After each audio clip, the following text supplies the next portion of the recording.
Hi, I'm Alicia. I'm Ray's wife, and you've heard what it's like to be the patient going through liver disease and liver transplant. But I'm going to tell you a little bit about what it's like to go through that whole situation as being the wife. In 2005, when we were getting ready to go on vacation to Disney World, is when Ray abruptly had to have his gallbladder out, and that's when we found out about the cirrhosis. At the time, we got scheduled with gastroenterologist who kind of gave us just some things to watch out for, if his eyes turned yellow, if his ankles started swelling.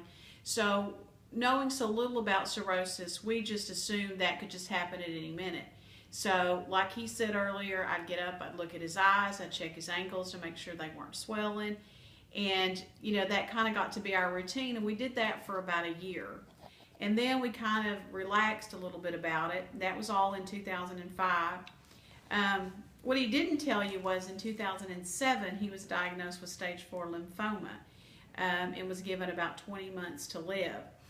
That we found out was also part of the hepatitis, and that a lot of times people with hepatitis get lymphoma. But we were very blessed. We found great treatment at UT Southwest, and he's been in remission from that since 2009. So getting on to how he ended up with the severe liver failure, that was in 2005. 2007 he had the lymphoma. 2009 he went into remission. Things went along pretty steadily until about 2012. That year he really started to decline significantly.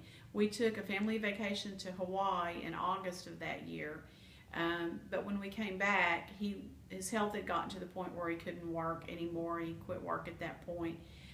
2013 we went through a series of complications. The esophageal varices that he mentioned. He had peritonitis, as you probably know as nursing students, an infection. He was in the hospital for that. We had to go through several endoscopies where they checked his esophageal varices again for the bleeding and so forth. So 2013 was kind of a steady decline with all the symptoms that go along with liver failure. In 2014, the first part of the year, he rapidly started declining. And as a wife, as a mother of a daughter who is 14, it was very scary to watch. He was not thinking as clearly as he used to. He wasn't eating. He was losing weight. So Addie, our 14-year-old, and I were, of course, very concerned. It did affect her. Her schoolwork wasn't as good. Her behavior wasn't as good. I was working, so I was stressed because I worried about him at home, plus working, plus our 14-year-old. And then we got the bombshell that he was diagnosed with liver cancer. And that was very, very scary. I actually pretty much panicked at that point. The doctors at UT Southwest were great and said, we've got a treatment. We can, we feel sure we can cure his liver cancer. And they did. They did what was called a TASE treatment on him and took care of the liver cancer. But because he had the cancer, that gave him what was called exception points to go on the transplant list. Because before, even though he was very, very sick, he did not have enough of a score, a MELD score, which is how they measure your liver failure, to move him, even get him on the list, much less to move him up. So once he had the liver cancer, he got some exception points, which then put him on the transplant list. They told us it would be probably the end of 2014, first of 2015, before he got a liver. From my standpoint, that was terrifying because I knew how sick he was, and I was afraid he wouldn't live long enough to get a liver. February 14th, he got put on the liver transplant list, got the first call that there was a donor in May. He was actually in the hospital, very sick at that time. Turned out that liver wasn't a very good one, and so they would not transplant him with that liver.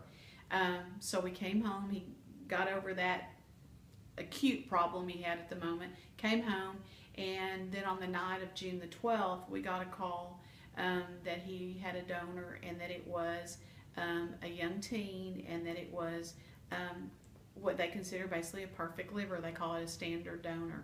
So he was transplanted that night. Of course, as the wife and as a mother, it was a very scary time when he was in surgery.